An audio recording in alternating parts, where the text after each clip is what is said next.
In this video, we'll talk about how to report on volunteers if you are a member that recruits, trains, or manages volunteers. You will complete a form each month that you have volunteers. You can use a fillable PDF or a Word document. You can type in those, or you can print them out and handwrite in the fields, whatever works for you. Both options are on our website, so you can download the forms from there. This form will be completed and sent to Homes for All staff by the 15th of the month for the previous month. For examples, volunteers that you worked with in September will be reported on or by October 15th.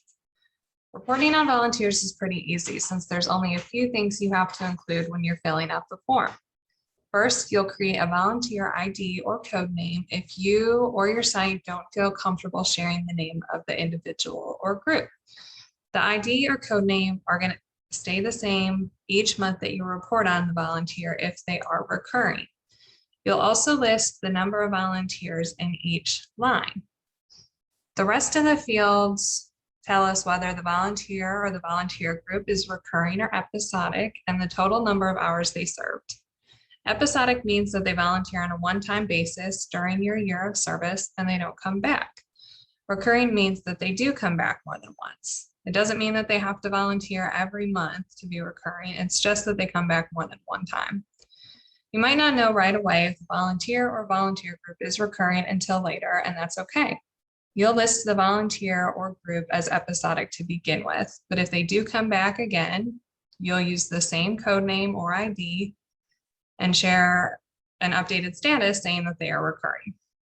You hopefully remember from the first tutorial video that you're only reporting on individuals or groups that are providing housing services or services similar to what you do.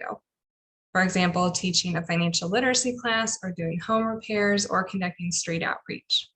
If your site has someone come answer the phones or stuff envelopes, that's great, but you're not going to report on those people. You're only going to tell us about volunteers that provide housing services. We're going to look through this form where we put a couple examples on the screen. I filled in the reporting period. I put my name, I put my service site.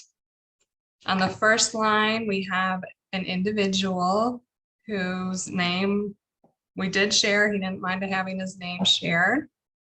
So that's what's on here. It was a one volunteer.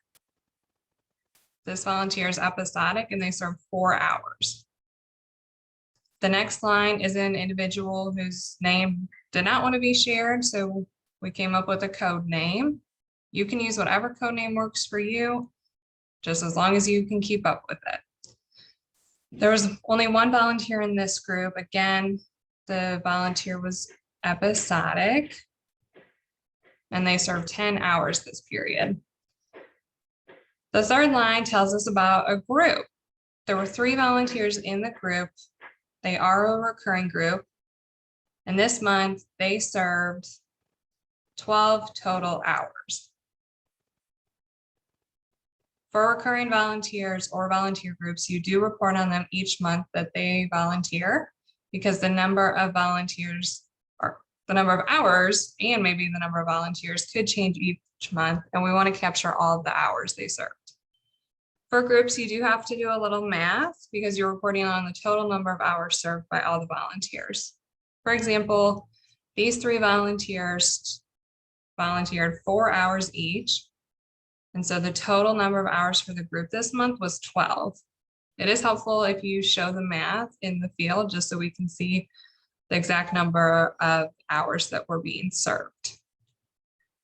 Once the form is completed, you'll send it to Homes for All staff by the 15th of the month for the previous month. And as always, if you have any questions on how to fill out this form, you can call Holly or Caitlin.